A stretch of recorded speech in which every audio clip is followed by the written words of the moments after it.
Hello friends, कैसे हैं। आज का वीडियो लेकर आया हूँ कक्षा 7 के स्टूडेंट्स के लिए। विषय है हिंदी, पाठ संख्या 1। पहला पाठ है वसंत, भाग 2 में से लिया गया है ये पाठ। हम पंछी उन्मुक्त गगन के। शिव मंगल सिंह सुमन इसके लेखक हैं। पाठ संख्या 1 के सभी प्रश्न उत्तरों को देखेंगे इस वीडियो के अंदर। आइए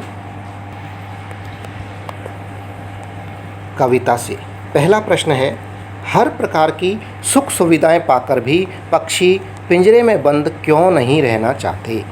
उत्तर है, हर प्रकार की सुख सुविधाओं के बावजूद भी पिंजरे में पक्षी स्वतंत्र नहीं है।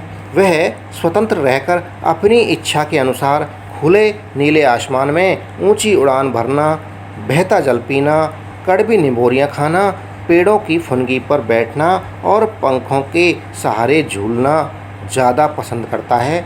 इसलिए वो गुलामी में अर्थात पिंजरे में बंद नहीं रहना चाहते। प्रश्न संख्या 2, पक्षी उन्मुक्त रहकर अपनी कौन कौन सी इच्छाएं पूरी करना चाहते हैं। उन्मुक्त अर्थात आज़ाद रहकर, स्वतंत्र रहकर पक्षी अपनी कौन कौन सी इच्छाएं पूरी करना चाहते हैं। उत्तर है, पक्षी उन्मुक्त अर्थात स्वतंत्र रहकर खुले आसमान की सीमा तक उड़ना, आसमान में या आकाश में छाए तारों रूपी अनार के दानों को चुगना, बहता पानी पीना, कड़ी निबोरियों को खाना, पेड़ों की फुनगी पर बैठना और पंखों के सहारे झूलने की इच्छाएं पूरी करना चाहते हैं। संख्या 3, भाव स्पष्ट कीजिए। या तो क्षितिज मिलन बन जाता या तनती सांसों की डोरी। इसका भाव स्पष्ट करना है तो भाव देखते हैं। उपर्युक्त पंक्ति में पिंजरे में बंद पक्षी, ये जो कह रहा है ये कौन है?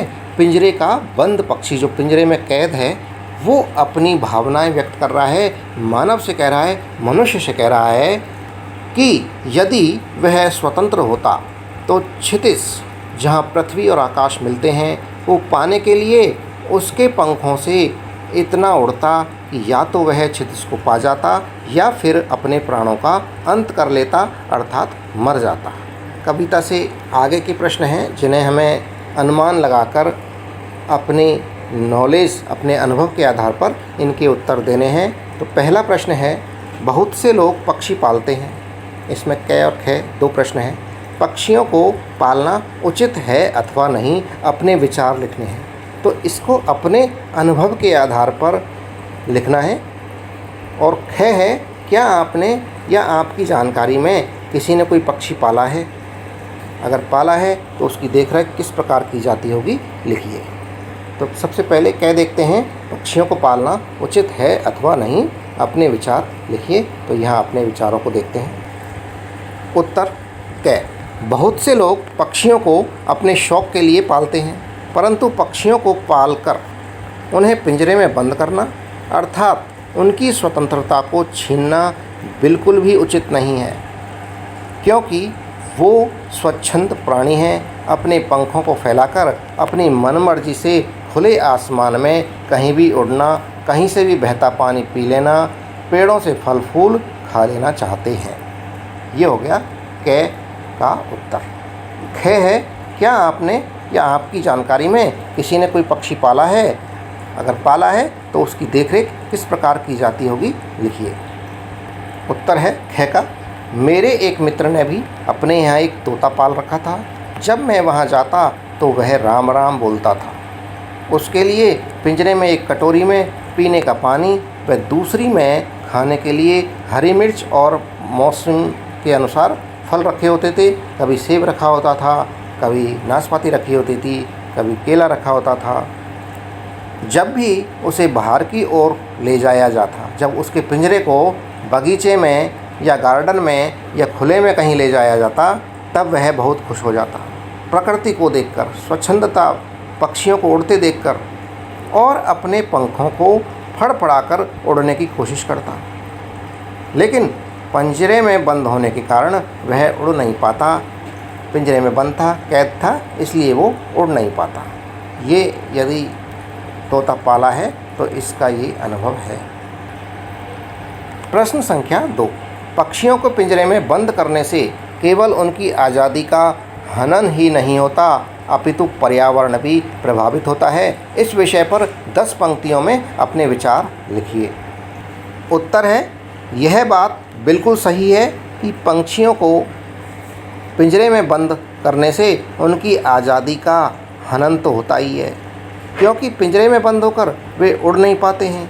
कहीं पर आने जाने की, अपनी मर्जी से कुछ भी खा लेने की, बहता पानी पीने की, खुले आसमान में उड़ने की, अपने संगी साथियों के साथ रहने की उनकी आज़ादी उनसे छीन ली जाती है। इसके साथ ही उन्हें पिंजरे में रखने से पर्यावरण भी प्रभावित होता है। कैसे? क्योंकि स्वतंत्र रहकर वे कीड़े मकोड़ों को खाकर पर्यावरण को स्वच्छ बनाते हैं। साथ ही फलों को खाकर उनके बीजों को प्रकीर्णन करते हैं। उनको फलों को खाते हैं, उनके साथ बीज भी उनके पेट में चले जाते हैं। जब वो कहीं अन्य उड़ कर जाते हैं, वहाँ बीट करते हैं, वहाँ उस बीट में उस फल का बीज गिर जाता है। इस तरह से वो बीज गिरने से दूसरी जगह उस बीज से पेड़, वृक्ष, पौधा उग जाता है। इस प्रकार पक्षी पेड़ पौधों के उगने तथा उनकी वृद्धि करने में भी सहायक होते हैं। अनुमान और कल्पना, ये प्रश्न हैं अपने अनुमान और कल्पना के आधार पे जिनके उत्तर देने हैं। तो अनुमान और कल्पना के आधार पर पहले प्रश्न का उत्तर देना है। पहला प्रश्न पढ़ लेते हैं पहले। क्या आपको लगता है कि मानव की वर्तमान जीवन शैली और शहरीकरण से जुड़ी योजनाएं पक्षियों के लिए घातक हैं? पक्षियों से रहित वातावरण में अनेक समस्याएं उत्पन्न हो सकती हैं। इन समस्याओं से बचने के लिए हमें क्या करना चाहिए? उक्त विषय पर वाद विवाद प्रतियोगिता का आयोजन कीजिए। तो देखिए, उत्तर देख लेते हैं। यह बात सही है कि मानव की वर्तमान जीवन शैली और शहरीकरण से जुड़ी योजनाओं से पक्षियों को नुकसान हुआ है। पेड़ों के कटने से उनके आवास और भोजन बाधित हुए हैं, क्योंकि जब पेड़ कट गए तो वो घोंसले कहाँ पर बनाएंगे, रहेंगे कहाँ पर, और भोजन भी बाधित हो गए, क्योंकि फल जो आते हैं वो पेड़ों में आते हैं, तो वो क्या खाएंगे। इस वजह से कई प्रकार के पक्षी लुप्त प्राय की श्रेणी में भी आ गए हैं।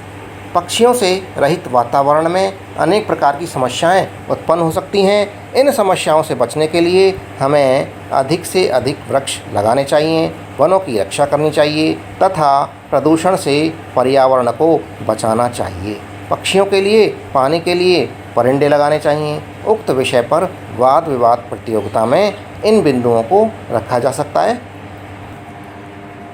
यदि आपके घर के किसी स्थान पर किसी पक्षी ने अपना आवास बनाया है और किसी कारणवश आपको अपना घर बदलना पड़ रहा है, आपको अपना घर छोड़ना पड़ रहा है, तो आप उस पक्षी के लिए किस तरह के प्रबंध करना आवश्यक समझेंगे, लिखिए। दोस्तों, जब किसी पक्षी ने हमारे घर के अंदर आवास बना रखा है, तो जब हम गेट को, अपने किवाड़ को खोलेंगे तो पक्षी भी उसमें घुस जाता है, दूसरे दिन उसमें से बाहर निकल जाएगा। लेकिन जब हम उस घर में से बाहर निकल जाएंगे, ताला लगा जाएंगे, 1 दिन 2 दिन 5 दिन 10 दिन के लिए, या हमने वो घर ही बदल लिया तो उस घर में ताला लग गया। अब यदि 15 दिन ताला लग गया तो वो पक्षी उस घोंसले में जो घर के अंदर बना हुआ है उसमें प्रवेश कैसे कर पाएगा।